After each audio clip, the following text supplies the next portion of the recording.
Quarta-feira, 13 de setembro de 2023. Começa agora o Pix News. Confira os destaques desta edição.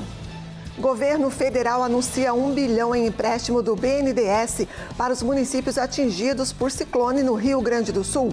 Governo de Santa Catarina apresenta programa Recupera Mais. Iniciativa busca reaver 1,5 bilhão em impostos. Inflação anual chega a 4,61% em agosto. Habitação, saúde, cuidados pessoais e transportes elevaram o índice. Comércio internacional em desglobalização, guerra na Ucrânia e confinamentos na China impactam a economia mundial. 1/3 da população mundial continua sem internet. ONU aponta que houve crescimento no acesso à rede mundial em países mais pobres. Brasileiro que fugiu de prisão nos Estados Unidos é capturado. Danilo Cavalcante estava foragido desde 31 de agosto. E você vai ver ainda. No sul de Santa Catarina, vereadores concluem CPI que investiga o sumiço de quase 2.000 cestas básicas. Essas e outras notícias a partir de agora.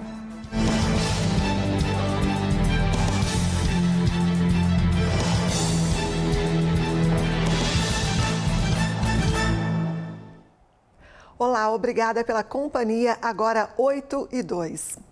O governo do Paraná concluiu hoje a formação de mais de 360 novos policiais. Os novos agentes vão atuar em cidades da região norte do estado. A solenidade foi realizada no Ginásio de Esportes Moringão, em Londrina, com a formação de mais de 360 novos policiais militares que deverão atuar em cidades da região norte, Norte Pioneiro e Vale do Ivaí do Paraná. Ainda ontem, cerca de 1.500 novos praças participaram da formatura e, a partir de segunda, deverão começar a trabalhar nos batalhões da capital, da região metropolitana, dos Campos Gerais e do centro-sul do estado. Ainda nesta semana serão realizadas outras 2 cerimônias, em Maringá e Cascavel, totalizando quase 2.500 soldados. É um investimento no capital humano. Segurança pública se faz de 2 maneiras. Capital humano, que é a presença física do nosso policial, e também investimento em tecnologia e novos armamentos. O que tem de bom nisso? Os índices de segurança pública no Paraná têm caído muito, drasticamente, fruto dessa estratégia. Hoje nós temos delegados em todas as comarcas, fazia mais de 10 anos que não tinha delegado em todas as comarcas, nós temos delegado em todas as comarcas, contratamos mais de 150 delegados, contratação da Polícia Civil de 400, bombeiro de mais 500 profissionais. Então tudo isso faz parte de uma estratégia de modernização da nossa segurança pública. Hoje é um dia muito feliz para a Polícia Militar do Estado do Paraná, com a conclusão desse curso de formação, onde nós, por mais de um ano, mantivemos esses novos policiais em treinamento, em instrução, para que hoje nós pudéssemos entregá-los à sociedade. Então nós iremos conseguir atender todos os municípios aqui no 2º Comando Regional. Então todo o norte paranaense, norte pioneiro estarão atendidos por novos policiais. Então isso representa um compromisso do governo do Estado do Paraná, isso representa um compromisso da Polícia Militar do Estado, para que realmente a gente leve para a comunidade, mesmo aquela mais distante, a segurança que nós precisamos prever.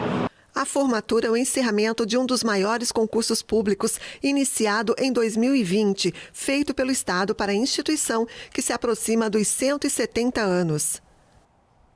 E o governo de Santa Catarina anunciou na manhã de hoje o programa Recupera Mais. A previsão é reaver 1,5 milhão de impostos.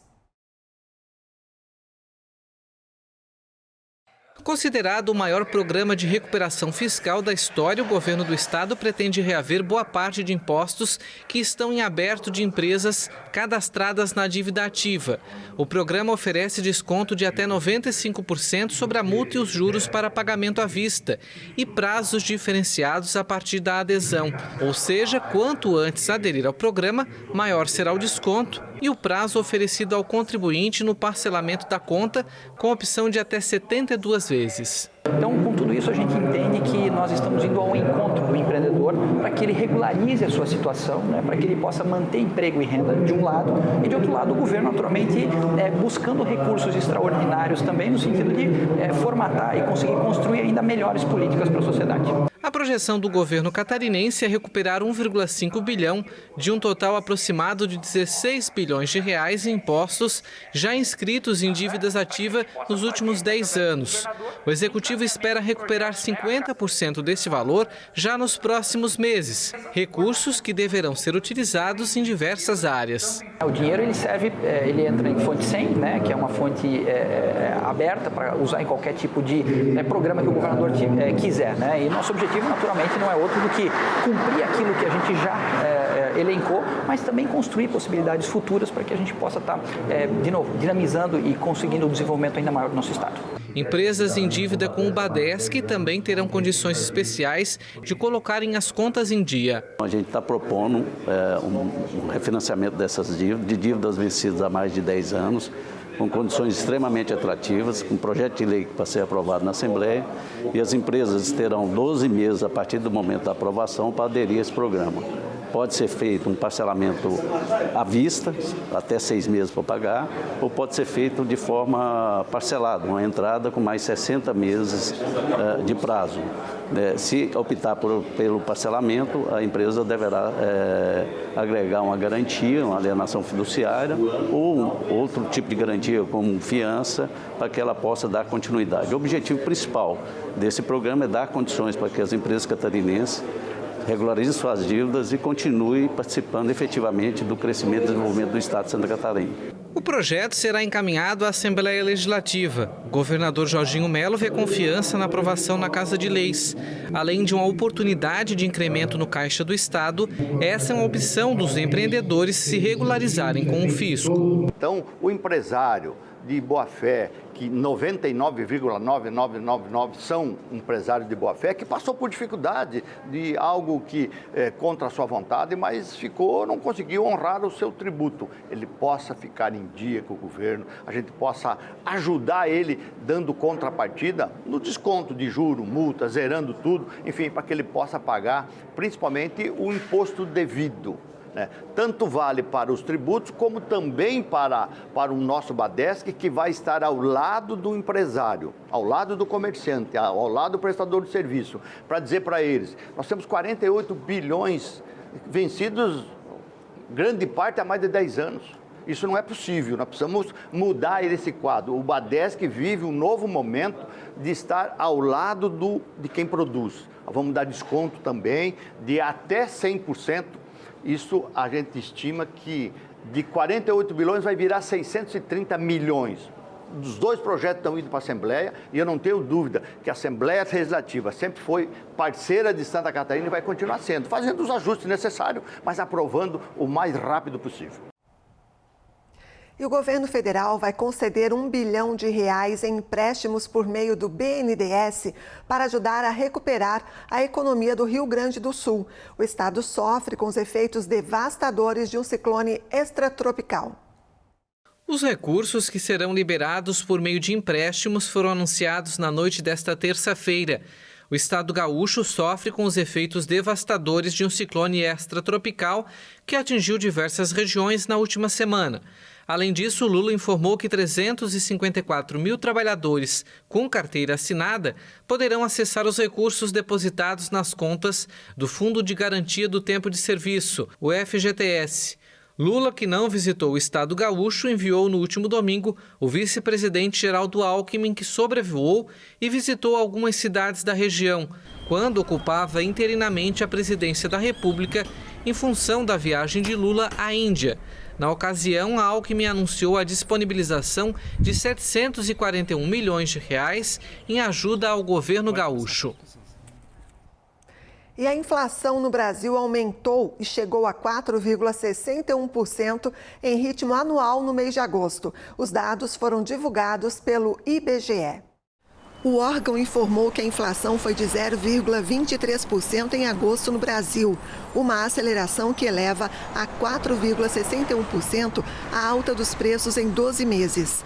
O aumento do índice de preços ao consumidor amplo de agosto é o segundo consecutivo depois de julho, quando a medição acumulada em 12 meses registrou a primeira alta em um ano, ficando em 3,99%. Os preços foram impactados pelos aumentos nos setores de habitação, saúde e cuidados pessoais e transportes, afetados principalmente pelos aumentos na gasolina. Devido a uma melhora na inflação depois do impacto da pandemia e da guerra na Ucrânia, o Banco Central iniciou em agosto um ciclo de flexibilização da alta taxa básica de juros, com um corte de 0,50 ponto percentual, a primeira queda em 3 anos. A consultoria Capital Economics considera que o Banco Central vai manter a flexibilização apesar da aceleração da inflação. O governo Lula insiste em uma redução das taxas de juros para baratear o crédito, incentivar o consumo e os investimentos. Mas essa ideia não é bem vista pelos economistas, que temem consequências. O ministro do Supremo Tribunal Federal, Alexandre de Moraes, votou pela condenação a 17 anos de prisão do primeiro réu a ser julgado pelos atos de 8 de janeiro no Supremo Tribunal Federal. A corte iniciou nesta quarta-feira os primeiros julgamentos. O Supremo Tribunal Federal iniciou os primeiros julgamentos dos acusados de envolvimento na invasão e destruição das sedes dos 3 poderes em 8 de janeiro em Brasília. O ministro Alexandre de Moraes votou pela condenação a 17 anos de prisão do primeiro réu a ser julgado, Aécio Lúcio Costa Pereira. Moraes é o relator das ações penais. No dia 8 de janeiro, 243 pessoas foram presas em flagrante dentro dos prédios públicos e na Praça dos Três Poderes. Na sequência, dia 9 de janeiro, 1.927 pessoas foram conduzidas à Academia Nacional de Polícia. Segundo informações da Agência Brasil, Aécio Lúcio, morador da cidade de Diadema, em São Paulo, foi preso pela Polícia Legislativa do plenário do Senado durante a depredação do Congresso Nacional. A ação delituosa engendrada pelos agentes, da qual participou o réu, tinha a nefasta motivação de impedir, de forma contínua, o exercício regular dos poderes constitucionais e provocar a deposição do governo legitimamente constituído. Aécio Lúcio e outros 3 homens são os primeiros a serem julgados. Os réus respondem pelos crimes de tentativa de abolição violenta do Estado Democrático de Direito e de golpe de Estado, associação criminosa armada e dano contra o patrimônio público. O STF retoma o julgamento dos réus nesta quinta-feira. E ainda hoje, os detalhes do desfecho das buscas pelo brasileiro foragido de prisão nos Estados Unidos. Tem um relatório final da Câmara de Vereadores de município no sul catarinense, que investigou o sumiço de quase 2.000 cestas básicas. E a seguir, a gente fala sobre as mudanças no comércio internacional em razão da guerra da Ucrânia e as atualizações das inundações na Líbia. 10.000 pessoas estão desaparecidas. Tudo é melhor no Comprão. Tudo que você precisa, qualidade, economia, pagamento. Tudo é melhor no Comprão. Aproveite as ofertas. Banana branca, R$ 2,99 o quilo. Laranja pera, R$ 1,99 o quilo no cartão Coque. Capa do colchão mole inteiro a vácuo, a partir de R$ 19,90 o quilo. Leite condensado Piracanjuba, 395 gramas, R$ 4,19. Lava-roupas Omo, lavagem perfeita, 1,6 kg, R$ 23,99. Tudo é melhor no Comprão. Mel Garden Floricultura e Paisagismo. Serviços especializados em instalações de jardins verticais, buquês para presente e paisagismo interno e externo. Grande variedade de orquídeas, plantas, vasos, fertilizantes, terra e substrato. Na Rua Lajeado 369, bairro Pinguirito, em Garopaba.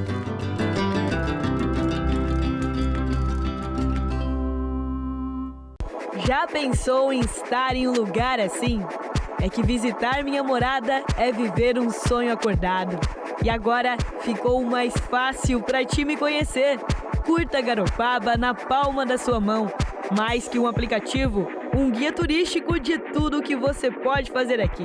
Tem praias, trilhas e calendário de eventos. Além do turismo cultural com boas histórias. Uma verdadeira viagem pelas minhas memórias. Isso tudo sabendo se tá quente e se tá frio com a previsão do tempo. E até notícias, informações do horário de ônibus e de telefones importantes. Baixe agora mesmo, monte seu roteiro e curta Garopaba na palma da sua mão.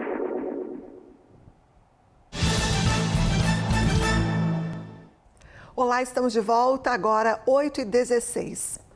A Organização Mundial do Comércio anunciou que está preocupada com os primeiros sinais de desglobalização do comércio internacional. A desglobalização do comércio internacional ainda não é uma realidade, mas estão aparecendo os primeiros sinais de fragmentação, advertiu a Organização Mundial do Comércio, preocupada com os efeitos deste fenômeno no crescimento e no desenvolvimento. Historicamente defendida pelos movimentos anti-globalização, a ideia de desglobalização voltou a ganhar força ante a profunda desorganização das cadeias produtivas pela guerra na Ucrânia e pelos confinamentos na China, decorrentes da pandemia. No relatório anual sobre o comércio mundial, os economistas da OMC defendem a reglobalização em um contexto no qual, segundo eles, os primeiros sinais de fragmentação do comércio ameaçam desacelerar o crescimento e o desenvolvimento. Durante várias décadas, a expansão do comércio internacional superou o crescimento do PIB mundial, mas essa tendência se deteve de alguma maneira no momento da crise financeira global de 2008-2009 e desde então estagnou, explicou o economista-chefe da OMC, Ralph Ossa. Depois desta fase de desaceleração, a questão é saber se estamos avançando para uma fase de desglobalização, afirmou ele. O relatório mostra que as tensões geopolíticas estão começando a ter impacto nos fluxos comerciais em todo o mundo. O relatório também mostra que houve uma piora nas tensões comerciais na OMC, incluindo um forte aumento das preocupações comerciais levantadas pelos países ante vários comitês. Outro motivo de preocupação, segundo o economista-chefe da organização, é o surgimento dos primeiros sinais de desacoplamento nas relações comerciais entre China e Estados Unidos. As inundações na Líbia deixaram milhares de mortos e desaparecidos. Cerca de 2.800 mortes foram confirmadas, mas há relatos de que o número real pode ser mais do que o dobro. A cidade devastada de Derna, no leste da Líbia, contabiliza nesta quarta-feira milhares de mortos após as inundações devastadoras provocadas pela tempestade Daniel. Há ainda 10 mil desaparecidos e a Organização Internacional para as Migrações informou que 30 mil pessoas estão deslocadas depois que precisaram abandonar as casas. Nessas imagens de satélite é possível ver a cidade antes e depois da tempestade que atingiu a região no domingo e provocou o rompimento de 2 barragens, liberando um volume impressionante de água. Derna é cercada por colinas e dividida por um rio, que normalmente está seco no verão, mas com as chuvas o local virou uma torrente furiosa de água barrenta que também derrubou várias pontes. A cidade tem mais de 100 mil habitantes e muitos imóveis às margens do rio desabaram. A situação em Derna é muito difícil. Instalamos um hospital de campanha na Faculdade de Direito da Universidade de Derna. O hospital está funcionando e os funcionários estão em coordenação com as equipes especializadas na recuperação de corpos e na prestação dos primeiros socorros aos feridos. A Líbia está dividida entre 2 governos rivais, a administração com sede em Trípoli, reconhecida internacionalmente, e uma administração separada no leste, a região afetada pelo desastre. Vários países ofereceram ajuda e equipes de emergência. A nação rica em petróleo tenta se recuperar de anos de guerra e caos após a revolta popular de 2011, apoiada pela OTAN, que derrubou o ditador Muammar Gaddafi. E ainda sobre as inundações na Líbia, diversos países anunciaram envio de ajuda para o país africano. Solidariedade internacional com a tragédia na Líbia. Uma aeronave francesa é preparada com cerca de 40 socorristas, toneladas de equipamentos médicos e um hospital de campanha para ajudar o país africano, atingido por inundações devastadoras. Balanços oficiais do número de mortos na cidade de Derna já figuram na casa dos milhares e tendem a aumentar, já que mais de 2.400 pessoas são consideradas desaparecidas. Pelo menos 400 estrangeiros, principalmente sudaneses e egípcios, estão entre as vítimas. A tempestade Daniel atingiu a costa leste da Líbia no domingo. Na madrugada de segunda, 2 barragens foram rompidas em um rio que normalmente tem água apenas no período das chuvas. A tromba d'água transbordou das margens e arrastou bairros inteiros em direção ao Mediterrâneo. A União Europeia anunciou o envio de ajuda da Alemanha, da Romênia e da Finlândia, enquanto a Jordânia enviou um avião com ajuda humanitária. Turquia, Emirados Árabes Unidos e Argélia também anunciaram o envio de suprimentos. O Panamá estuda formas de aumentar as fontes de água doce para conseguir operar o Canal do Panamá a plenas capacidades. O número diário de embarcações que atravessa a via marítima foi reduzido. O Canal do Panamá precisa de uma fonte adicional de água doce para poder operar com plenas capacidades. Devido à escassez de chuvas, a via interoceânica, que move 6% do comércio marítimo mundial, restringiu o número de navios que passam pelo canal e o tamanho das embarcações permitidas, o que vai reduzir as receitas em $200 milhões em 2024. Chame de mudanças climáticas, coloque a característica que quiser. O fato é que os níveis de variação estão mudando e repetindo várias vezes. O Canal do Panamá é a única rota marítima global que utiliza água doce. Com a passagem de cada navio pelos níveis do canal, são despejados 200 milhões de litros de água doce no mar.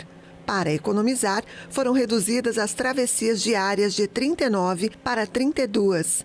Autoridades estudam a construção de uma represa no Rio Índio, cujas águas seriam levadas por um túnel de 8 quilômetros ao Lago Gatun, principal reservatório que permite a operação do canal. O Canal do Panamá, com 80 quilômetros de extensão, conecta o Oceano Pacífico com o Atlântico.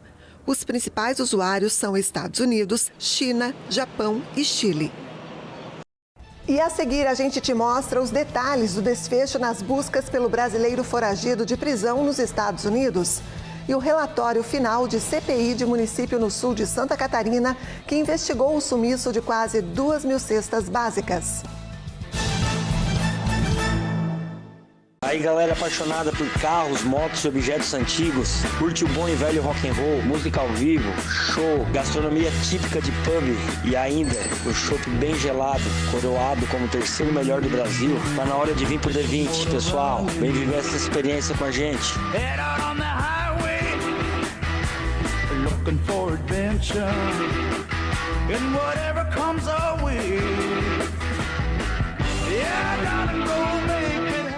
Somos a JJ Hotels Group. Com uma equipe especializada, vamos ajudar o seu hotel ou pousada a crescer nas vendas. Cuidamos de toda a parte de marketing e central de reservas, para que o seu hóspede tenha um atendimento privilegiado e a atenção que ele merece. Além de uma experiência de 10 anos no mercado, contamos com os melhores sistemas para o controle da sua hospedagem. Você se preocupa em receber os seus hóspedes, nós nos preocupamos em levar eles até você. O governo acaba de lançar o programa Estrada Boa. Serão 1.500 quilômetros de estradas recuperadas e pavimentadas em um investimento de mais de R$2 bilhões.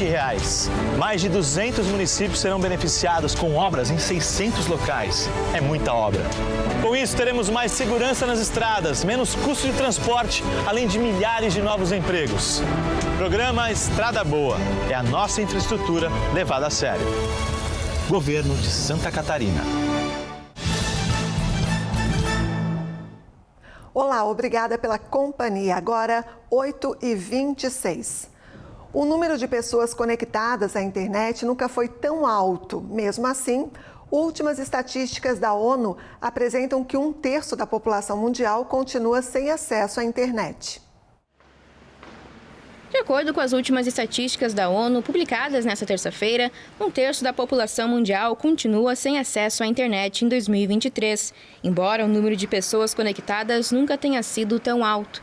Desde a última contagem da União Internacional de Telecomunicações em 2022, cerca de 100 milhões de pessoas tiveram acesso à rede, mas 2,6 bilhões não puderam se conectar. 67% da população mundial está na internet, ou seja, 5,4 bilhões de pessoas. O avanço das conexões é maior nos países de baixa renda, com um aumento do número de usuários de cerca de 17% no ano passado. Mas a União ressalta que apenas 1/3 da população destes países está conectada à internet.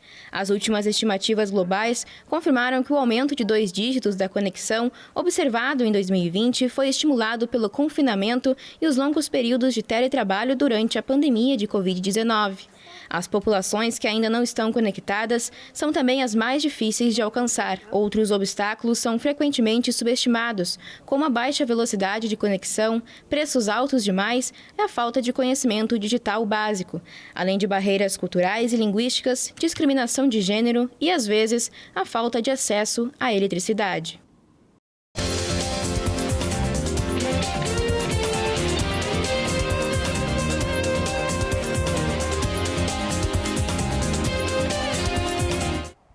E ontem a seleção brasileira realizou o segundo jogo pelas eliminatórias da Copa de 2026.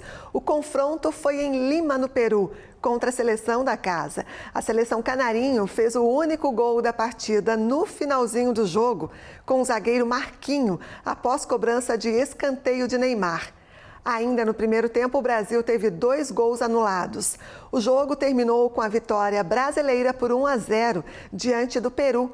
Com o resultado, a seleção do Brasil se mantém líder na competição com 6 pontos. E autoridades estaduais americanas confirmaram que o brasileiro Danilo Cavalcante foi preso nesta quarta-feira. Ele estava foragido desde 31 de agosto.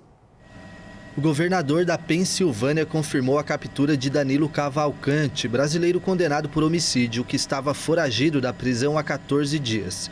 Ele escalou um muro para fugir da penitenciária próxima a Filadélfia, no condado de Chester, em 31 de agosto, e foi alvo de uma grande operação por parte das autoridades americanas, uma verdadeira caçada humana. O brasileiro estava deitado em um parque portando um rifle calibre 22 quando foi surpreendido pelos policiais. Ele ainda tentou rastejar pelo mato, mas acabou sendo capturado por equipes da Polícia Estadual da Pensilvânia e da Patrulha de Fronteira dos Estados Unidos. Temos o prazer de poder anunciar que, graças ao extraordinário trabalho das forças da lei do Estado da Pensilvânia, dos nossos líderes locais e dos parceiros federais em toda a nação, pouco depois das 8 da manhã, ele foi capturado. O brasileiro foi classificado pelas autoridades americanas como extremamente perigoso e esteve armado durante boa parte da fuga. Várias escolas no perímetro das buscas na região por onde ele passou foram fechadas nos últimos dias, enquanto forças policiais instalaram barricadas em várias estradas. Danilo Cavalcante foi condenado em agosto à prisão perpétua, sem direito à liberdade condicional, pelo assassinato da ex-namorada Débora Brandão, esfaqueada 38 vezes por Danilo na frente dos 2 filhos pequenos em Phoenixville, em 2021. De acordo com a promotora do condado de Chester, em entrevista coletiva, a família da vítima foi uma das primeiras a receber a notícia da prisão. E a Câmara de Vereadores de Garopaba, no sul de Santa Catarina, apresentou hoje o relatório final da CPI que investigou o sumiço de quase 2.000 cestas básicas da Secretaria de Assistência Social do município. A leitura começou às 4 da tarde e se estende até esse momento. No relatório, os membros ressaltaram erros na emissão das notas e também dos empenhos, além de falhas no recebimento de kits para os moradores de rua. Eles também identificaram que foram suspensas alimentações no CRAS da cidade. No entanto, o ponto mais polêmico foi a citação de que ocorriam pressões por parte do Executivo para que cestas básicas fossem entregues sem o devido processo legal. A matéria completa, em razão do extenso relatório, nós vamos exibir no Pix News de amanhã. E essa edição do Pix News de hoje fica por aqui. Mais notícias no nosso site pixtv.com.br. Obrigada pela sua companhia. Até amanhã. Pix TV é conteúdo todo dia.